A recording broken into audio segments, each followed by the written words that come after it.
human being, including our spiritual selves.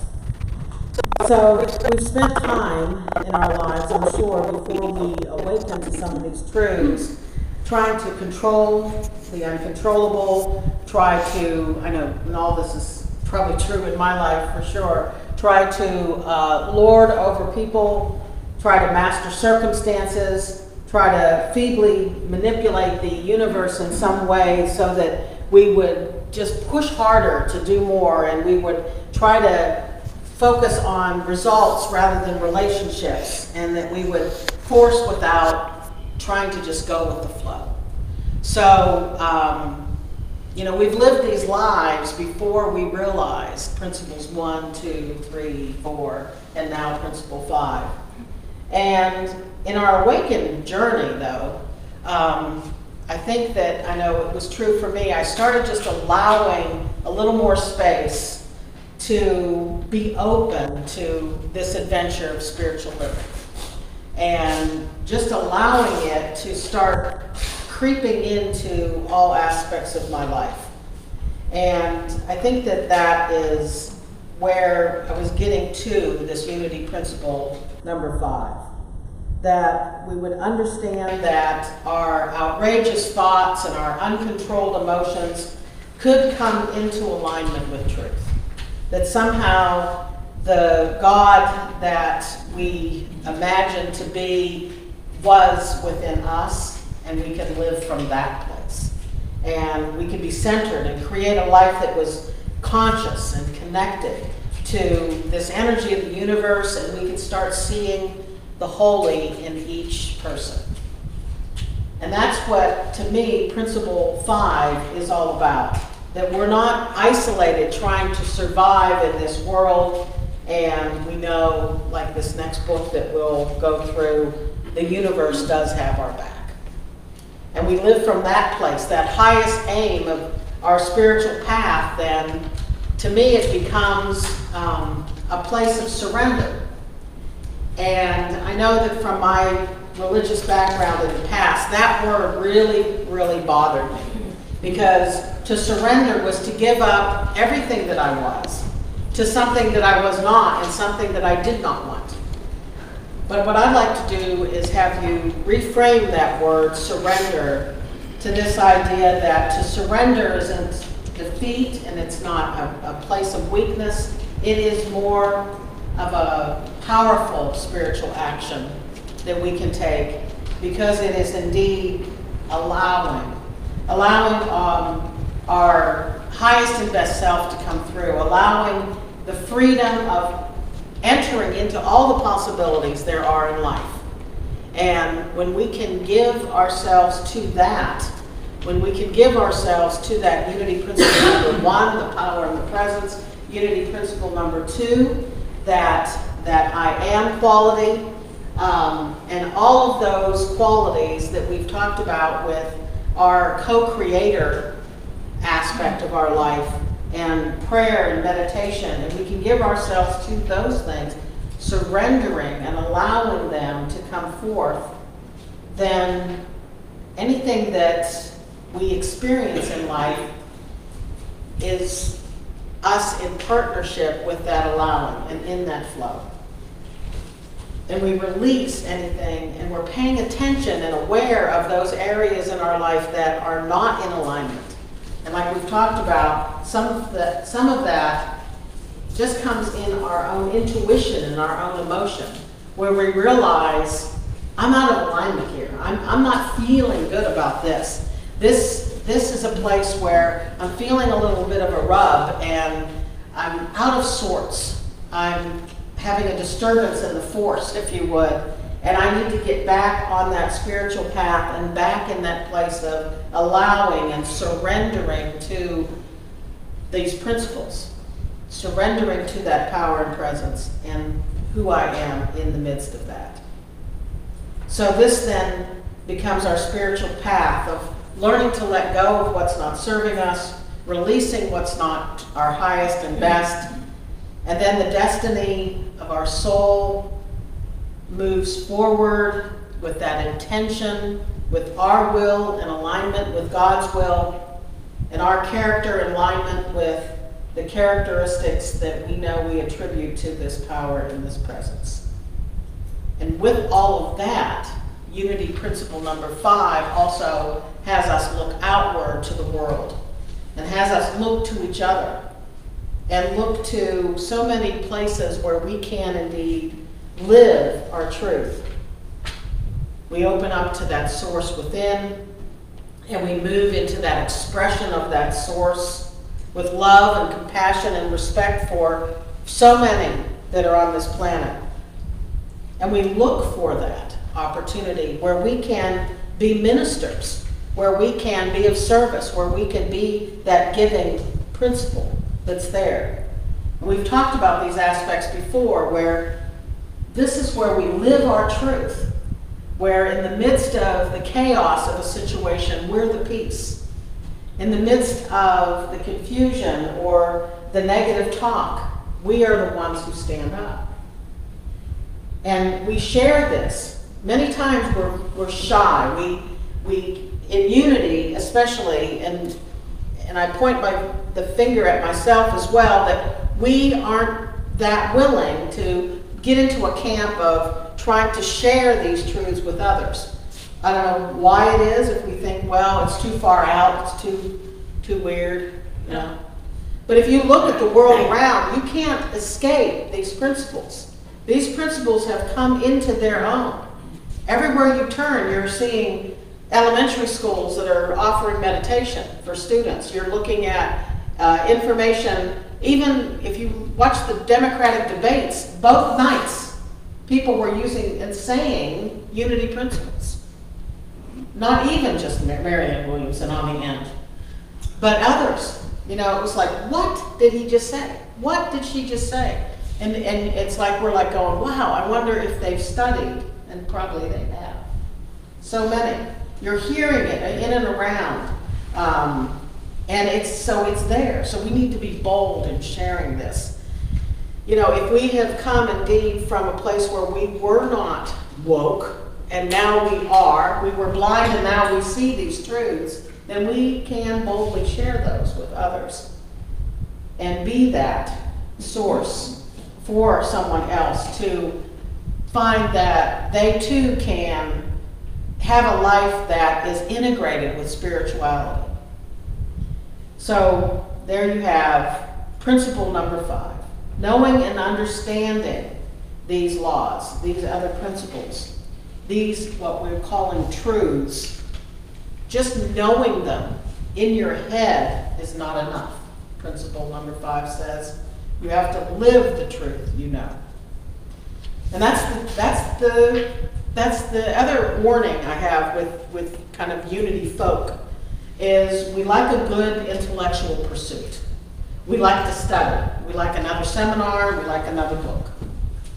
And that's all great as long as it moves from your head to your heart. As long as it moves outward in your life. Changing your life and the lives around you. Because unity principle number 5 basically says, if it's not doing that, forget the rest of the principles. You might as well close it down.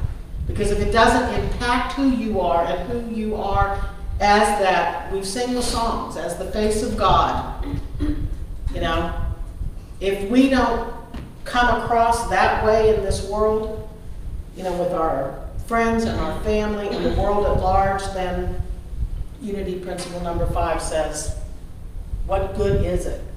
Charles Fillmore, even the writer of many books, said that sometimes there's a problem with writing another book and reading another book. If those things just deaden you in your heart and only are an intellectual pursuit, they're not worth it. They're not worth your time. So you move that, whatever they say, 8 inches from your head to your heart, and be conscious and aware and take assessment of yourself. We like that line between self-help and spirituality, because as we're aware more of those places in our life that need to become more in alignment, then we can be living our truth. And I know you all are doing that, or you would not be here. You know, looking at how can the divine essence become part of all of the areas of my life, the ordinary parts, the annoying parts, the drudgery parts, the difficult parts, the pain, the doubt, the I don't know moments. How does your spirituality go there? Because that's acting and living principle number 5. It's being a human being and not just a human doing, pushing and struggling and not integrating these truths. So a shift in your conscious behavior, if you think about all of the things that have changed in your life for the better because of your spiritual walk, that shift happened in your consciousness before anything changed in your behavior. And probably, if you think about those shifts in your behavior, at first there was resistance. So that's kind of a little cue for you. That's where you need to look further. And you need to take on that as a challenge in a good way, because those are the places you grow. So where is it that you feel that rub, that resistance? Because that's where one of these principles need to be applied a little bit deeper. Where is it in your life that your energy or your vibration is disturbed? Where are those little buttons that get pushed? Where is it then that you need to apply principle number 1 or 2 or 3 or 4 to that? So you hold that high watch then on your own spiritual growth, and you make that living from a place of spiritual integrity a priority in your life. And you embed it in all that you do. And that's why we do all of these talks on different areas of your life, that if they all got into alignment at any particular time, all at once, man, you would be it. You will have arrived. But that's our path, isn't it? Our path is to think about our relationships from the past, our relationships currently, and think, is there any place there where there's a little rub, a little friction, a little forgiveness work that needs to happen? Is there a little something in the area of any relationship you have? That alone is a lifetime of work, right? To apply the principles of who God is and who you are and how you show up as God in those relationships. How about your work life or business life? Believe me, every day I work 40-hour week, Monday through Thursday. And there's plenty of opportunities for there to be a little rub in that kind of work world. And that's the challenge, is where is it that God needs to show up in that? In our own physical bodies, in our health, in the way we relate to food, any aspect of those things. If there's a little rub, it's like, look at that closer. Don't run from it and bury it. You need to figure out, how is it that God can show up there? How is it that I can be a co-creator there? What can I affirm there? I think about different ones that I've known that have taken different aspects of those areas and made it part of their ministry to others. Like this area of the human body and movement. There's a minister named Paulette Pipe. I don't know if some of you know her in the Unity movement, but she was a dancer. And she took her skills and her love for dance and has turned it into a whole ministry of spiritual dance. Because she integrated spirituality in that aspect of her life. What about our talents and our creativity? So many of us are so creative in so many ways. We talk about that creative process. And I know a guy over at Unity Church of the Hills who just liked bicycles, and he liked to repair them. He liked that whole idea. And he's turned it into a national nonprofit work where he modifies bikes for kids who can't ordinarily ride a regular bike.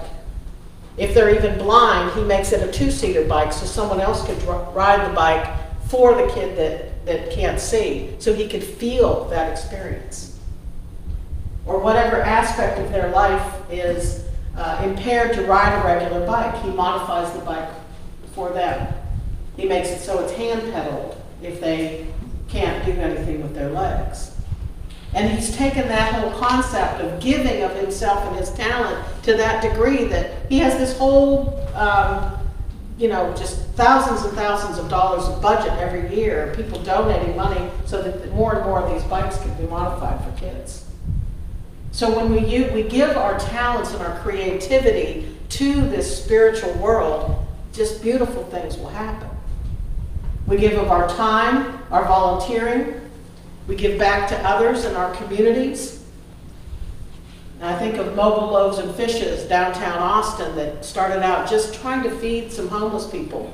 And there was just a food truck involved. And now it's a huge complex, and just created this whole world of helping the homeless just by one creative idea and one moment of trying to give back.